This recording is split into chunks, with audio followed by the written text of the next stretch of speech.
Hi, I'm Terina Lee. Welcome to MGig.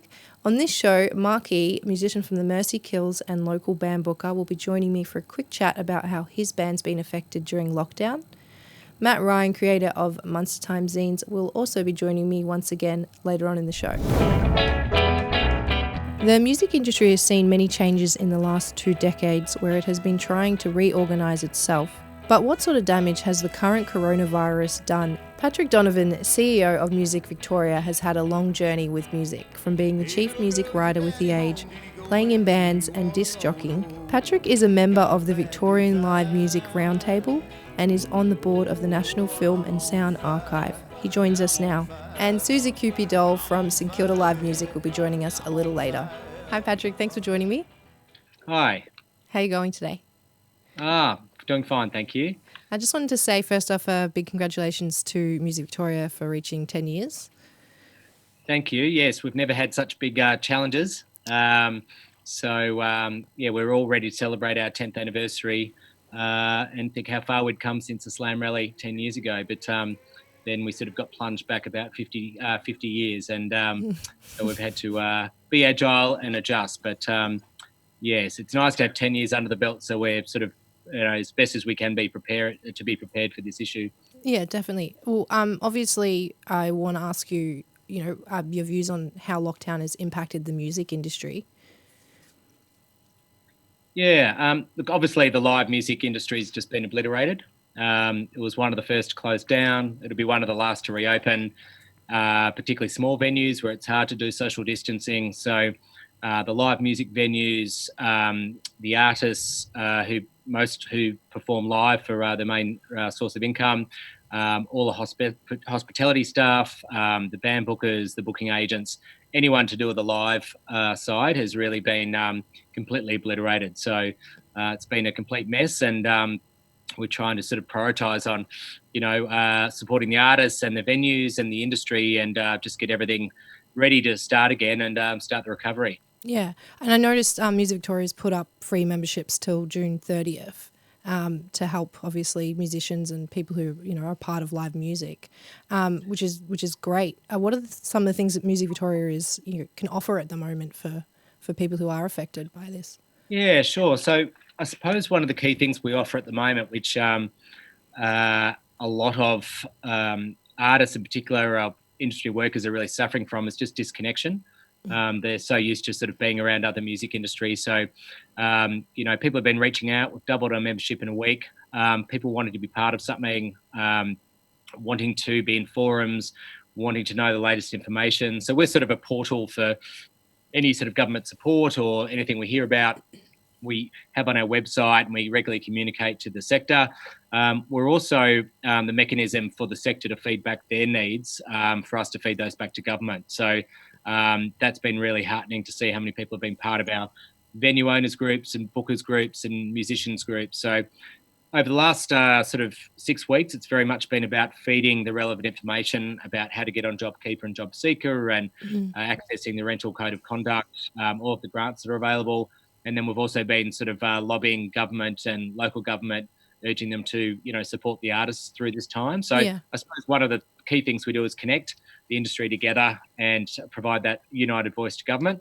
We have a lot of discounts, about 85 discounts for our members, which they can't really access much at the moment. But as soon as the industry reopens and businesses reopen, they'll be able to access that. Yeah. We're about to go out with the Music Victoria Awards. So there's a self-nomination process to make sure you're considered for that goes to members. So that's another thing that we're still thinking that will run later on in the year. We feel like it'll be important for people to come together. But I suppose what we do is we consult, we feed information, and then we find out from the industry what are some of the key things that they want, and then we take them back to government.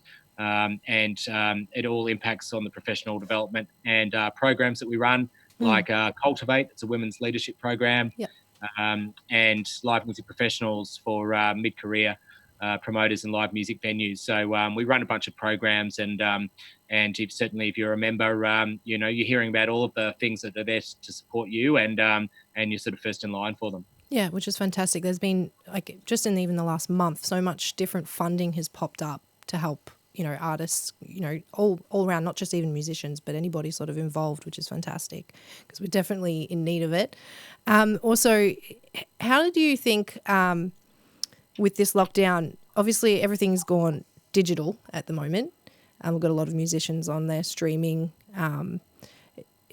How do you think this has affected sort of like the new content that musicians put out there as well? Like I know AMCOS have just brought out this sustainability fund to help songwriters and composers and stuff. Do you think this will have an effect on the sort of content that comes out in terms of the music this year with the lockdown? Yeah, I think so. I mean, one of the key things that we've been hearing from artists is it's all been about survival, and the expectation that artists just create this magical music in their spare time is a fallacy. So we've certainly been encouraging any grant support, and even if it's $1,000 or $2,000, that can go a long way. Obviously, artists have a lot of ideas in their head and a lot of frustrations in their head, but there's now opportunities through these grants for them to record. We've also done some deals with Yamaha and provided some home recording kits as well to First Nations artists and some other artists, some of our members. So giving them the means to record at home. Yeah. And then we're starting to have meetings with the regional touring sector about what those regional tours might look like, because obviously there'll be a hold on interstate acts traveling to Victoria initially, and also interstate. So we're very much starting to have conversations about what those regional venues, which ones will be open, which ones will be on those circuits, and then trying to provide support for bands to release over spring probably, and then start touring again. So we're excited about what type of music is going to come out. It could be the biggest boon in Victorian music since the 80s in terms of just dominating those local venues and local clubs and getting bigger crowds than ever. So certainly we're starting to look at the positives that could come out of this. If the venues can remain open as many as possible and the artists have some opportunities to not only survive but create, then we're really excited to hear what music they're going to come up with later on the year. Yeah, there's some definitely some great potential music going to come out towards the end of this year and next year, I imagine. I also wanted to, obviously, everything's digital at the moment. I wanted to get your opinion on how do you think this will affect the music industry after lockdown? Do you think everything will stay heavily online? How does that sort of evolution change? There's lots of different sites coming out at the moment, different ways that people are making money through streaming as well. What's your views on that? Yeah, so we wrote a best practice guide for artists on streaming options. We're urging them all to charge for those. We're really worried that we might take a few backward steps from where we were, which was people expecting music for free. Some of the we've got a forum with musicians on Friday, and one of the questions we'll ask is what's been working, what different platforms have been working, which ones haven't.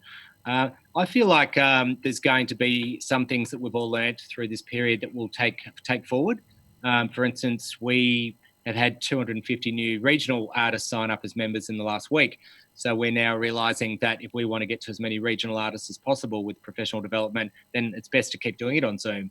And then maybe when we go out to the regions, we'll sort of build something up around some other activations and work with councils on live music action plans and spend a bit more time there. But I think some people, some of these things we'll take with us, but I think people are just really striving for the live experience and interacting in person. So I think there might be combinations, particularly during the restricted performances, that some venues might put on a show for 30 to 50 people at a premium ticket price, but they still might stream it to everyone else who doesn't feel comfortable coming out. So I think we'll take hopefully the best out of what we've learned, and then hopefully throw the rest away and never have to bloody think about it again. Yeah, fingers crossed. I also wanted to talk. You were talking about you're looking now, focusing on. Oh, we've got Susie in there. Hi, Susie. Hi. Sorry, lighting's not good. That's okay. We can see you. I was just asking Patrick about. He briefly spoke about that they're looking at regional tours and stuff once that's accessible. But I also wanted to ask the question about international touring and how that's going to influence the Australian music scene.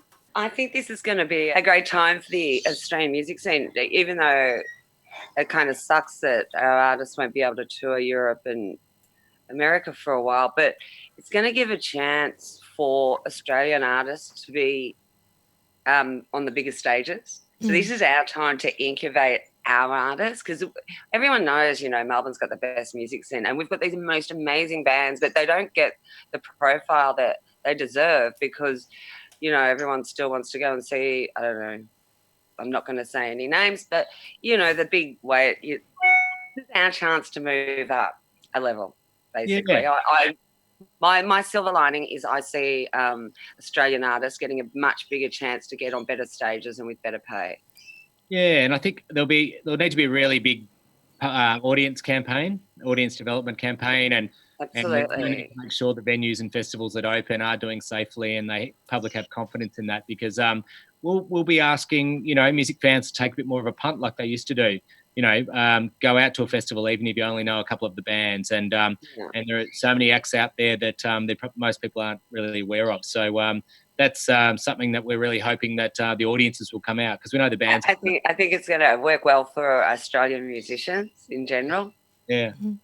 The other interesting thing with international is we've been sort of advising artists for a little while now that they really need to build up their digital presence globally before they tour, and that they should really hold off jumping on a plane. So we see this as an opportunity for some bands to really, get some great new material. I think bands should hone that on every level. I get obviously quite a lot of emails and contact from bands wanting gigs, and they really don't. They don't follow up on social media. I end up doing most of theirs. I end up making all the posters and doing none.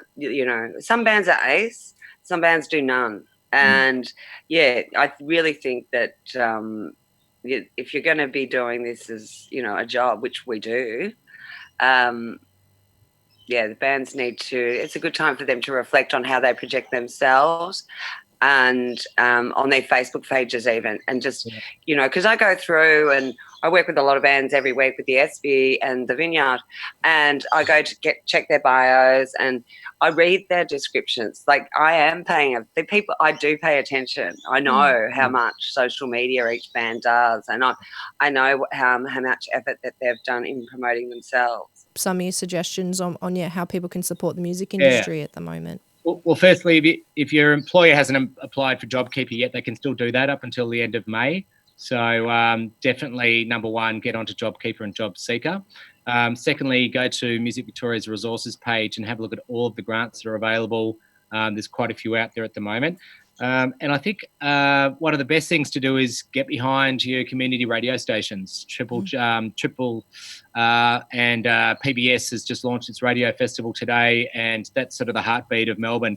When all the other music stopped, it's been such a refuge for us all and a connector to be hearing Triple R and PBS 24/7. So I think it's very important for people to support PBS at the moment during its membership drive, and that's a way to make sure that it's almost like, when the state live music scene's been on life support, the last beating heart has been, Triple R and PBS and community radio. And I think that's really important to get behind and support that because, without them, then the world does go a bit quiet. So look after yourself, but then look after, places like PBS and Triple R. And also please join up to Music Victoria for free while you can to June 30, because we update regularly on everything that's available, and we're also really keen to hear from everyone about any good ideas or what could help, because we have a very supportive government in Victoria, and they're committed to supporting us for the long haul. So please come and join the conversation and join our family.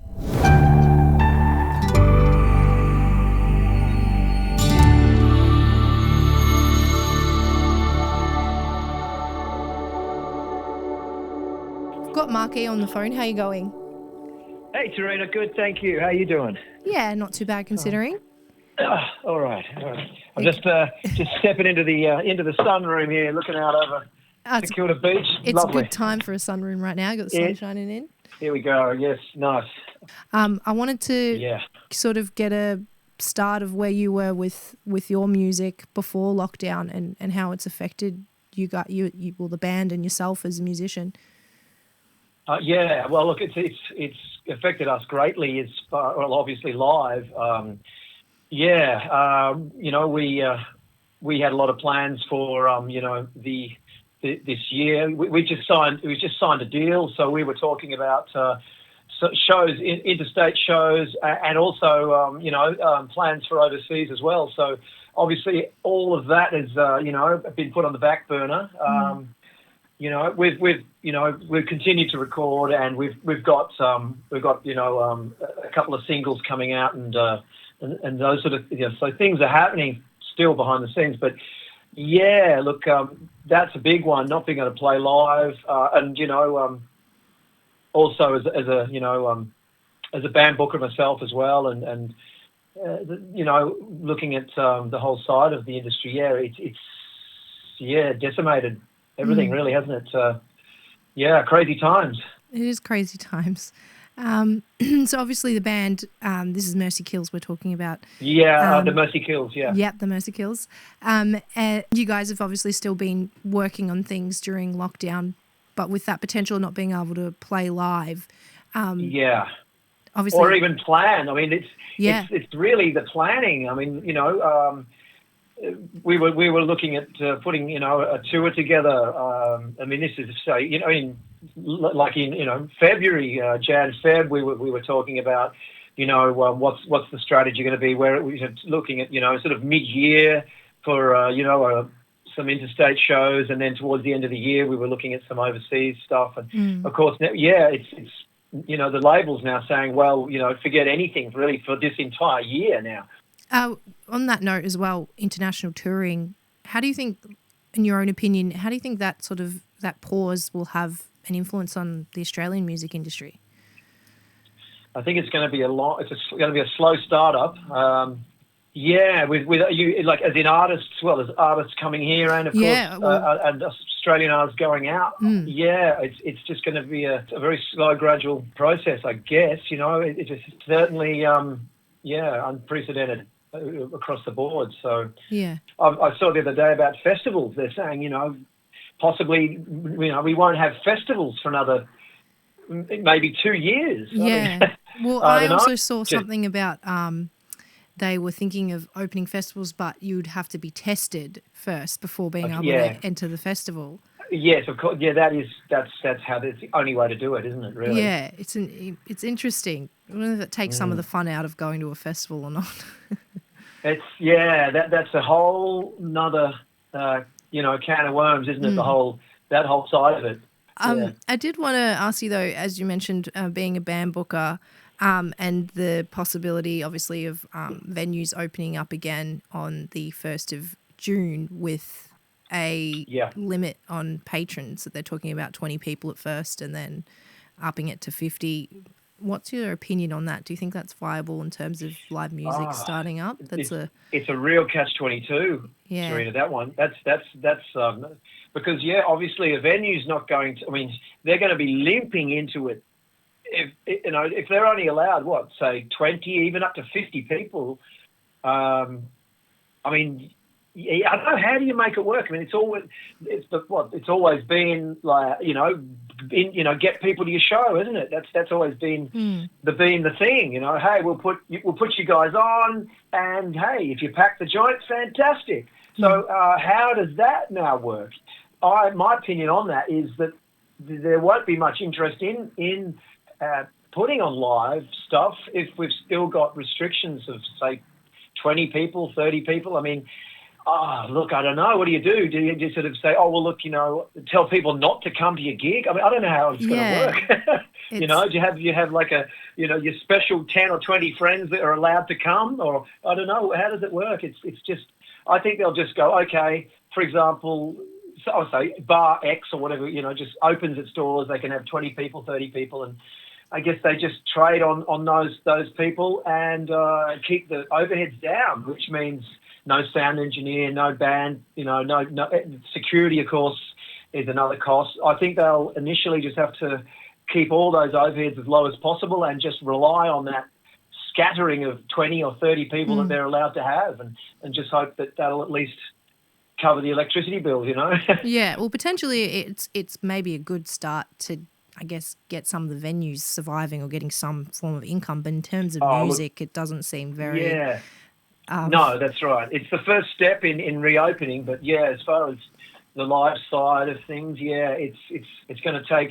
for those venues, I guess, you've got to have enough people in there or allowed to be in there. And talking about, obviously, the band's still very busy, even without having the opportunity to perform or tour. We're talking about a lot of things have gone digital now. A lot of people are online streaming. There's different, platforms coming up where you can, make money for the musicians or even the engineers and the venues. I guess, what are your views on that? What positives and sort of negatives do you see out of that as a musician? Well, look, it's great. Yeah, I mean, if you can get anything out there, if it's you in your lounge room kicking out a few tunes, it's staying connected. That's the thing, isn't it? You just got to stay connected. However you can do that. If a digital, if that's all you've got to work with, then do your live stream and do anything you can. I think we're about to drop we've got 2 new singles coming out shortly over the next month or two. June 1st, we've got a video and a single, which will be the first thing, the first release from this new signing we've just done. So look, digitally we'll have sort of new releases going out. I'm not sure we haven't done any sort of live streams or anything like that yet, but look, as I said, we've got a video going out. It's exciting. It's for a song called Alone, and it's quite, appropriate right now. I think a lot of people will relate to that. That's going out on June 1st. Yep. Look, great. I think it's fantastic that there is that. Nowadays, we have that opportunity to get our music out and to have a profile, online. Thank you. Very, very, very strange times indeed. Definitely a lot of unknowns at this point, but thank you for chatting to us. Oh, my pleasure. This week we begin our regular segment of profiling an artist. Violet Anderson started in the classical side of music, but then took a different direction. It wasn't an easy road for her, but with perseverance and determination, Violet produces her own style, executed in an undeniably fresh, unique flavour.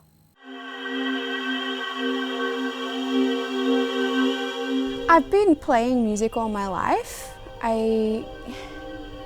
It's hard to know where the industry starts and ends. It's sort of a bit of a grey area. There's so many different ways to participate in music in Melbourne. So, I did a music degree after I finished school, and I've taught piano and worked in music shops and performed in orchestras, and then started releasing hip-hop music and, slippery slope into the music industry. It was a tricky thing because, I did this music degree because I wanted to make music and be creative, but I ended up doing classical music because I wasn't in a band and I couldn't sing and I didn't know what my outlet could be to create and perform. So, but classical music's pretty accessible because it's in every high school, and I'd learnt to play instruments, and so I could audition and get in, and I did that. But for most people, it's very difficult to be employed as a classical musician. Most people have to do heaps of teaching and then everything else on the side, and it just wasn't the right fit for me. And I wanted to make my own stuff, and I wanted to be on stage, and I wanted to do my thing. So I went away and I wrote some music.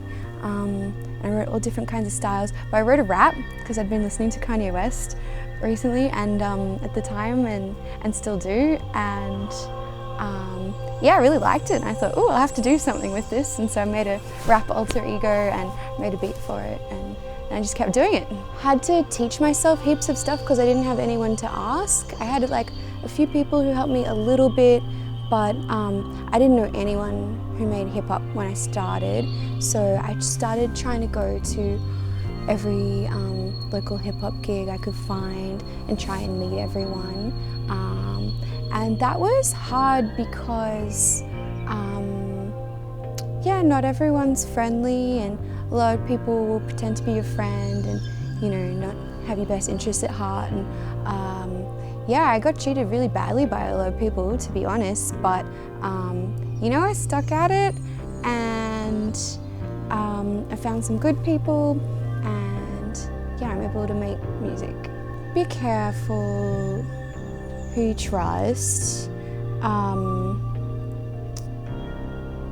Yeah, it was especially hard for me because when I started, hip hop wasn't as popular as it is now. It's become so much more popular to make as well as listen to in Australia. There's so many more styles now, so there's so much more access to it, I guess. So it's hard for me because I didn't have any friends, so no one had my back. I was going to Sydney a lot, and every time I'd go to a gig, I'd end up freestyling on the street. That's when you make up raps on the spot, off the top of your head. And it's like, you do it in a circle, hip hop people, it's like how you bond. And so, yeah, I'd always end up freestyling at 3 a.m. with the same guy, and he was at all the gigs, and his name's Peace Murph. Everyone in hip hop has funny names. So he became a friend of mine, and I invited him to do a verse on my album, 50 Shades of Violet, on Spotify. And yeah, and he just, you know, saw me working really hard for a long time, and, you know, I'd sold him a t-shirt, so he knew I was a hustler.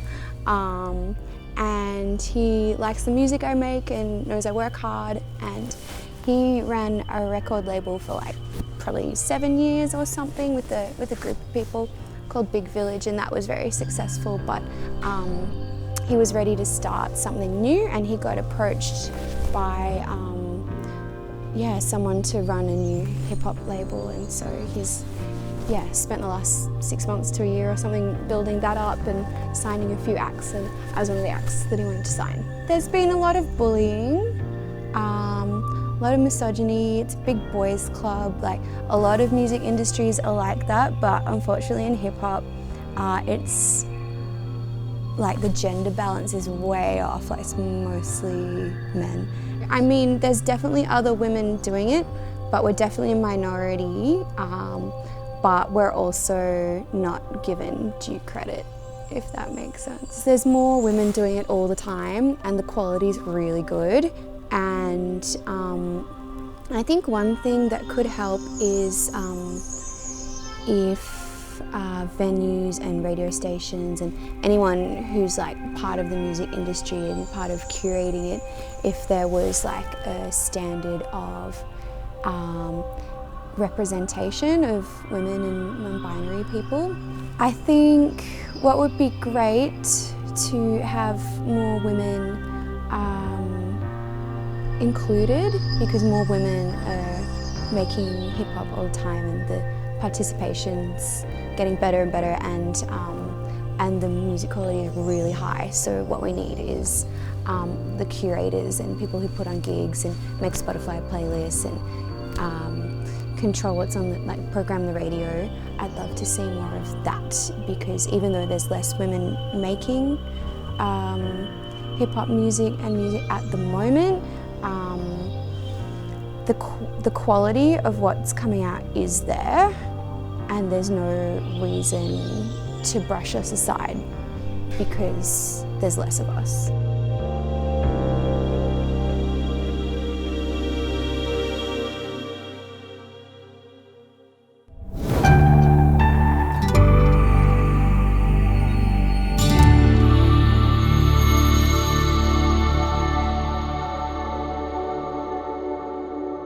Matt Ryan joins me now. I spoke to Susie quickly about how it'll be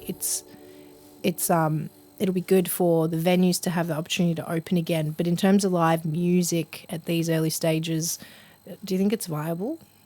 I guess maybe not at this early stage. As I said, they're going to do it in little brackets. So I guess, you know, things could get better.